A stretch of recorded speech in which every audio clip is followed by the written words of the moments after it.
Hello and welcome. My name's Andy Crook, and I'm your host for tonight's training topic on creating a life list, not a bucket list. Every week, I try to help garage owners become more successful in business by delivering a training topic on one of the 5 pillars of business as I see it. This week, we're in the planning pillar, and we're talking about creating a life list and not a bucket list. So what's a bucket list?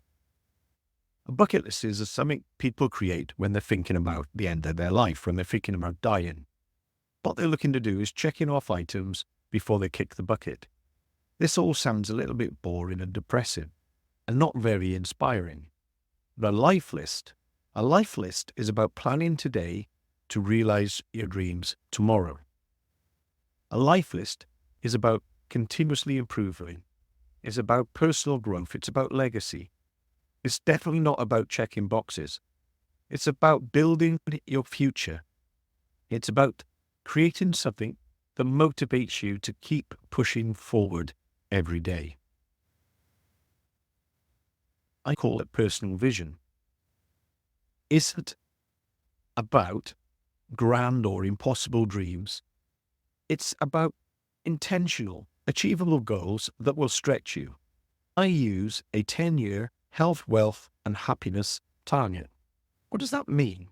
If I ask you to make a list of 10 things you want to achieve in your life, it's too open a question. You probably need guidance to drive your thought process towards what would you like to be in 10 years' time.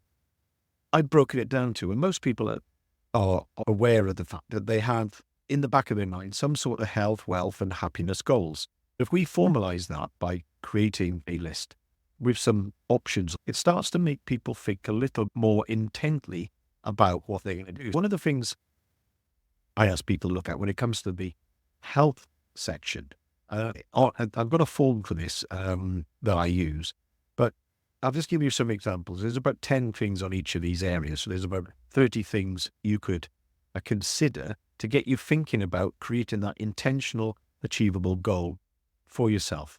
In the health region, think about your existing medical conditions. What medical insurance do you have? What health checks do you want to undertake? What do you want to be the outcome from those health checks? For example, if you have an existing medical condition that may be avoidable, or one that you could make less extreme, that it's not preordained that you're going to become iller and iller. For example, for me, this centers around diabetes. I'm pre-diabetic. So I've spent the last 2 years trying to be less diabetic. It's not inevitable that I'll get diabetes, but it is, or would have been, if my lifestyle had maintained as it was a few years ago. So I'm taking steps towards becoming not pre-diabetic. So that, what I mean by that, existing medical conditions, medical insurance and health checks, they're one area you could set yourself goals in. There are other areas such as mental health, first aid, overwhelm, meditation, your work-life balance, or as I prefer to call it, my life-work balance. Can you set yourself targets and be intentional around all of those things? One of the things that I think about is how many hours I work, and you can set a goal around that. An obvious one when it comes to health is your ideal weight. And if you're not one of those people who worries about their weight, and different people have different thoughts about that, is consider having some fitness goals or improve your eating, smoking, or even drinking habits. They're all things you can do as part of a personal vision or your life list. So they're not necessarily things you would put on a bucket list. But I've never really met anyone who put on their bucket list, I want to not be diabetic. But it's something you might put on your life list. You want to avoid avoidable medical conditions, such as diabetes. So there's some ideas around your health list. What about your wealth? What income do you require to achieve your financial aspirations? What are your financial aspirations? Do you have any? Once you know what that is, do you have the income now, or how do you change what you do around your wealth to achieve those aspirations? One of the other things you could ask yourself is this: Have you got at least 3 months personal income in the bank? Do you have at least 3 months of your net wages as an emergency fund in the bank? If you do, you have 6 months. That's a good amount of liquid cash to have. What's your pension plan or your legacy around financial matters? What happens when you pass away? What happens when you actually retire? What are you going to do with that money? All of those things need to be part of your life list. And what investments do you have? Do you own your own house? What about your place of work? Do you own that property? Do you want to accumulate more property for passive income? They're all things to ask questions around your life list to do with wealth. And the final one in the wealth area, one that's too easy to forget, is what charity do you support and how are you going to support it? That might not just be financial. That might be you're going to support a charity by actively promoting it, doing work for it, or whatever it is that you choose to do. Predominantly for the last 12 months, my charity that I've supported this year has been Ben, and I've done a number of activities in and around the Ben automotive charity. The final area that I ask people to consider, if you've never done a life list, these are the 3 areas: health, wealth, and happiness. The final one being happiness, your relationship goals. If you're not married and you want to be married, is that something you want to do in the next 10 years? What about children, grandchildren, great-grandchildren? What sort of relationship do you want to be having with the younger generations within your wider family network? Are you going to be in their lives, or are you going to be supporting them from afar? Everyone's situations are different. But it'd be nice to set yourself some ideas and discuss that with the people that matter. And then, how many days holiday will you take now? How many days holiday will you be taking in 10 years? What's your ideal holiday? The type of holiday, what does it look like? What's your ideal holiday destination? And what about memberships or networks do you belong to, and at what level? Now, there's a slight crossover here between your personal and your professional life. But for example, what hobbies do you participate in? So if your hobbies are active, that might be different to your memberships. Your memberships might be you belong to a local club, and that could be part of a business network. Remember, it's not about what you do, it's about who you become in the process of doing it. And that's what the life list is really about. It's not about what you do now, it's about who you become in the process of getting to where you want to get to. And creating your life list means that you need to establish where you are right now and where you want to get to. And the list is basically the ladder between those 2 gaps. So where you are now, where you need to get to, the list should be the steps you need to take to fill the gaps. So here are 3 practical steps to help you start with your life list. The first thing you need to do is take a real honest look at where you are now. No sugarcoating it, no excuses, just where you are now. Vehicles come in for a full diagnostic assessment, and you're going to go through a number of stages to establish what is the state of this vehicle. Do the same thing with your life. Be really tough on yourself and take an honest look at where you are right now. And then from there, ask yourself, what skills do you want to develop? Now, there is a slight overlap between your personal life and your professional life, but are there skills you want to develop in your personal life that may help in your professional life? Or are there skills in your professional life that will help you achieve your personal goals? If you need to be more skilled at something to achieve more money, that's great, because it's going to help your personal life by developing skills in your professional life. But it's not just about the skills you can acquire in work. What experiences do you want to create for yourself and the people around you? And remember, what do you need to do to achieve them? Because these aren't just dreams. What we're trying to set in place are the steps necessary to achieve the goals.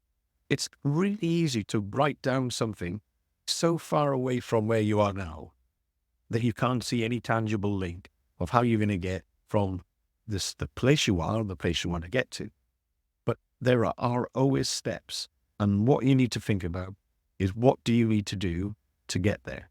And then the very last thing you need to do is actually plan your progress. And you want to break down these big, audacious goals into manageable steps. Let's say you want to retire at 55. Your age now and how successful you are now will determine the shape of that runway. How are you going to get from where you are now to retiring at 55? Start working out what you need to have in place to achieve that vision. What do you need to do incrementally to retire at 55? Once you know that, all you need to do is take action towards it. One of the things that surprised me about the actual activity of asking people to come up with their life list instead of a bucket list is they find it very difficult. In fact, most people struggle to do it. They don't really engage in this task, or they just don't see it as worthwhile. Unless you know where it is you need to get to, you can't really build a business or you can't have aspirations that will serve you. What happens then is you have a business that you serve instead of a business that serves you. It is such a fundamental fact that I think it's always worth talking about. When you're looking at your life plan, you want to think about it around the 3 C's. And those 3 C's are communication, commitment, and celebration. And I'll talk you through the 3 C's very quickly. And by communication, real communication, not scrolling through social media or sending quick text. I'm on about genuine communication. And within the 3 C's, there are the 3 T's, which are talk, trust, and transform. We'll come back to them in a second because they form a subtext within the 3 C's. So with commitment, we also have accountability. Once you know what your life list is, write it down and then share it with someone or with lots of people. Because remember, your network is your network worth. And if you share it with lots of people, there'll be people in your network who will help you with your dream. And then the final C, celebration, is we're really good at running ourselves down. And we're not really good at celebrating our wins. So we need to learn to celebrate because we need to be the cheerleader for our life. And we need to be there cheering ourselves on along the way and rewarding ourselves every time we celebrate all the wins, no matter how small, but definitely when they're big. Because it's those little rewards that help motivate us to keep going. Basically, the talk, trust, transform basically are communication, obviously talk. Trust is your commitment and your accountability. And the transform forms under the celebrations. And I'll explain how now. So you want to start, in terms of your communication, in the talk section to people who challenge you. You want to talk to mentors, coaches, guides. Talk to those younger than you who see the world differently. Talk to the people around your family, maybe people at work who are younger than you, because they'll have a different outlook on life. They'll see things from a whole different paradigm to you. In a previous training topic, we covered seek to understand before being understood. It's habits for success 3. In that, we talk about communication is about listening and understanding before you try to be understood. And that's one of the real skills you might need to develop to achieve your life list. Learning to be a great communicator. And to do that, you need to understand before you can be understood. Make sure you're not just talking, that you're actually sharing and exchanging ideas, sharing experiences, and growing together in a community or within your family. It's so important. Trust comes from commitment and accountability. Trust allows you to be vulnerable amongst people and sharing your life list with people who will support you and challenge you, but never ridicule you or your dreams. So you need to find a community where people build each other up and don't tear each other down. And there are loads of them within the independent automotive sector, loads of different communities. You just need to find the one that's right for you. It's also important to find a community or a network outside of work that's got nothing to do with what you do for your living, and build a network in there. Your network is your net worth. And the more networks you're in, the greater your net worth. And then finally, the transformation, which comes on the celebration. Transformation happens through consistent, meaningful communication. You need to celebrate all of those things, because people can't celebrate with you if they don't know what it is that you're trying to achieve, if you've achieved it. And it's acknowledging every single improvement and every step forward. I like to think about the 3 S's: small, steady, and significant improvements. Even the small victories matter and should be celebrated. How do you celebrate your wins? It can be anything. Buying yourself something such as a meal, a watch, a house, car, whatever it is. Depends on the size of the win to the size of the celebration. So brings us to our atomic action for this week. It's simply this: grab a piece of paper, pick up your phone, whatever it is you're going to make a note of, and start your life list right now. Don't overthink it. Don't worry about it being perfect. Just start. Write down 3 to 5 things you want to achieve within your lifetime, certainly within the next 10 years. Once you've written them down, you can then think about how you're going to achieve it. You can then start thinking about the skills you need to develop, the things you need to put in place, and the actions you need to take. But nothing will happen unless you consider it and write it down. Writing it down is important. And remember the 3 P's when it comes to your life list. Be purposeful, but most of all, be persistent. If I'd made you think about your life list rather than your bucket list, then I've done my job. Remember, if you should, you must. The thing that's probably stopping you is starting. Thanks for listening. Take care.